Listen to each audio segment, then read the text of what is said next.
that nonstop action plan wasn't really working. You could totally cast that first one by yourself, Khalifa. Okay. Alrighty, guys, let's find a game.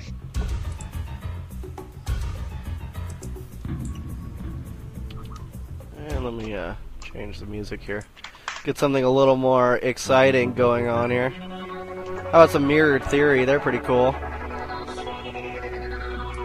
Well, if you guys want to send us the invite, go to the IMBAtv chat within StarCraft 2 if you're playing. I'd like to watch your game, but, turn off the stream if you can. It's kind of imperative, I'd say. Yeah, especially after yesterday. Yeah. What happened yesterday? Oh, we had a ghoster. That was hilarious. We're like, we don't know what rank he's at, and he's like, bronze. Yeah.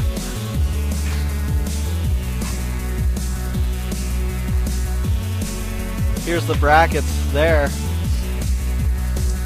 I'm trying to go through my friend list here and see if I have. I'm trying to enter these character codes, and for some reason I'm unable to add them. It keeps telling me that I can't find these people. So character codes in the brackets aren't the common.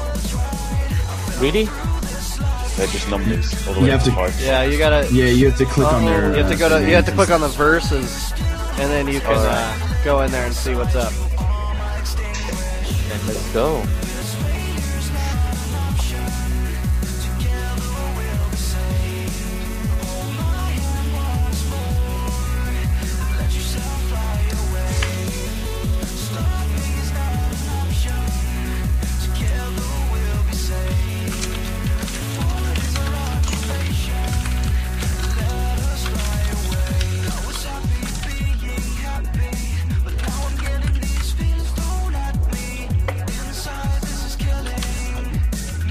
Right on. I do have an invite here, guys.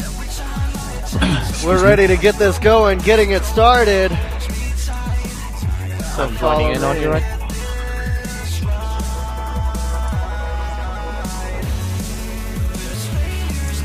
And as we come in, caster dominating. When we roll into a game, we roll deep. Look at this. 4 people in it, ready to go.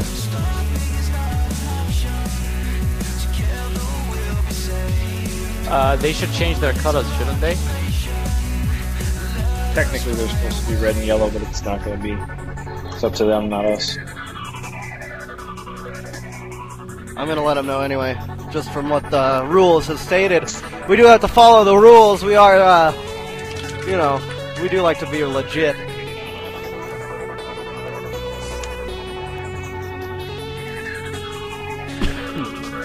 Right on. I'm ready to get this going. How about yourself? Yeah, I'm ready. Do we have any background on these 2 players for the viewers out there? Well, I'll tell you what. Plague is a fan of IMBAtv. He hangs out in our chat, and he's always around. So it's going to be nice to have him here and see him play. He's really a diamond, 5 wins, says real quick. Oh, okay. Well, here we go. We got the countdown going down, so we're going to get right into it right here, right now.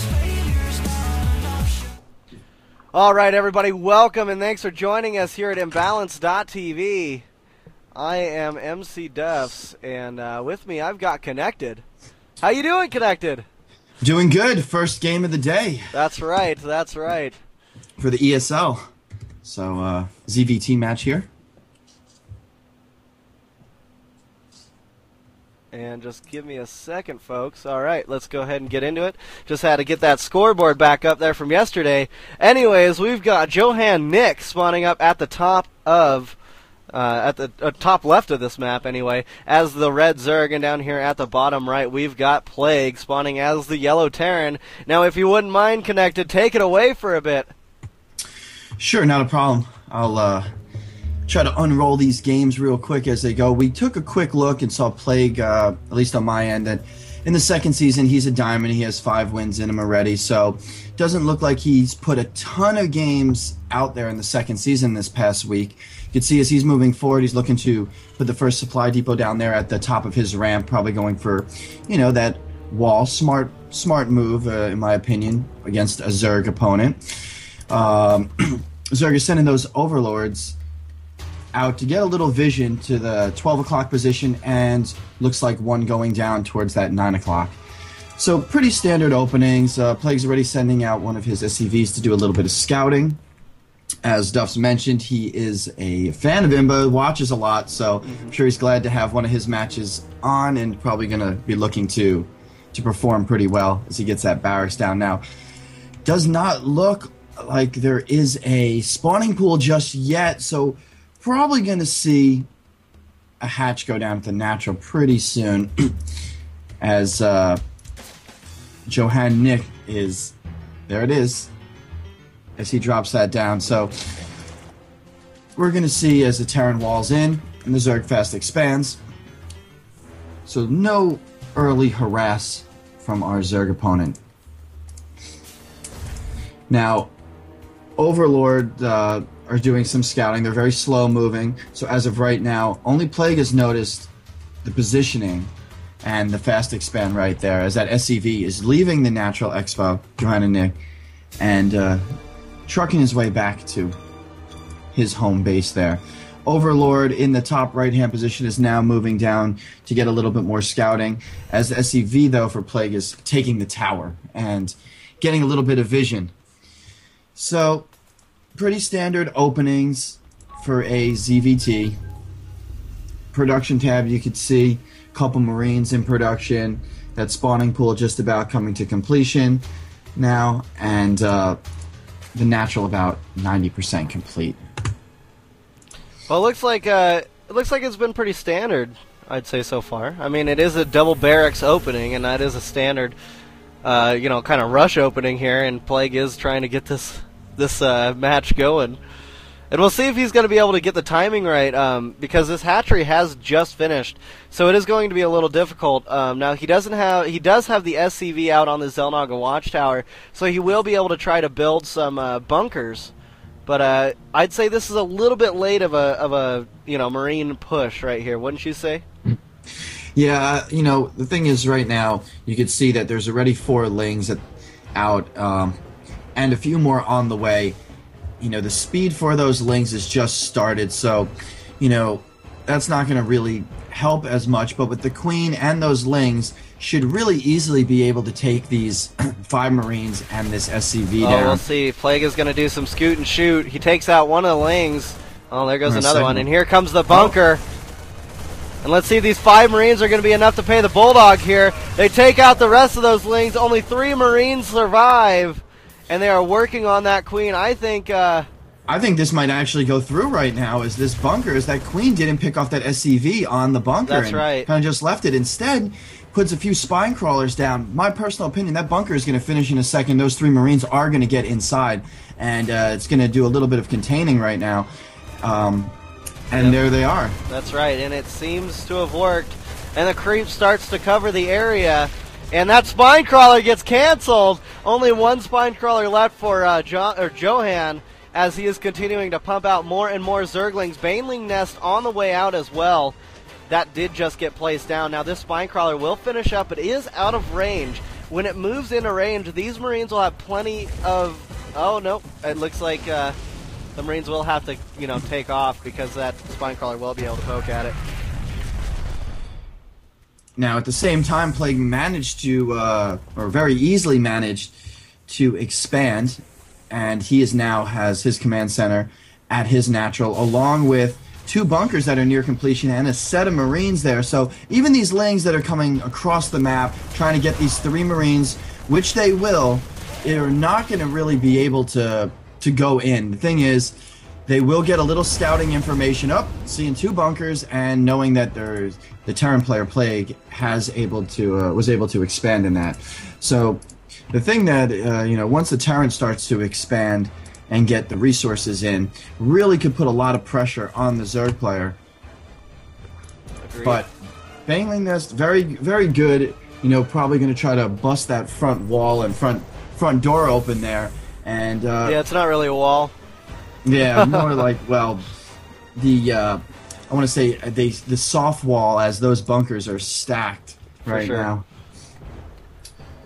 Now, the layer did just get finished up. It'll be interesting to see what Johan actually goes with for layer tech or tier 2 at all. It looks like a Spire is the next building to be placed down, so we're going to see Speedling Mutalisk combo, Bling Ling combo here. I think mutas are a great play, you know, especially with harassing early on. Now, those Marines were managed to pop off that vision for the Overlord back on Plague's natural. But I think mutas coming in, especially when your opponent has several bases or a couple bases, you could split up a few mutas and you could actually do some harass. You keep those Marines moving back and forth and basically whittle down your opponent a little. One thing about Johan Nick is that has both watchtowers with a few links, so great vision on the map there. We'll see anything coming if these Marines decide to move out. Now, siege tech upgrade is on the way out here for Plague, as well as the combat shield and the ever so coveted stim pack, which takes the 170 seconds now. It is up to 140, so we do have a little bit to go, and then Plague will have the stim pack. He does have the combat shield as of now. No Marauders, so no concussive shells. Also, a starport is on the way as a tank is produced.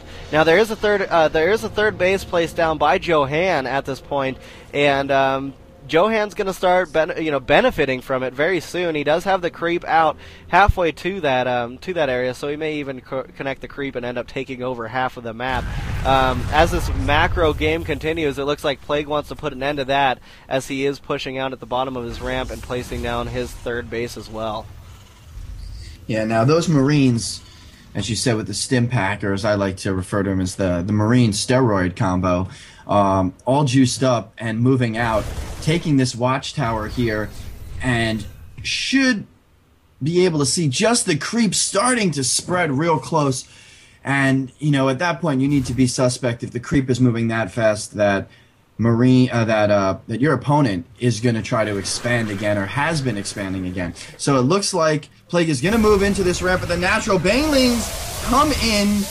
Tank still alive as these links try to get a surround.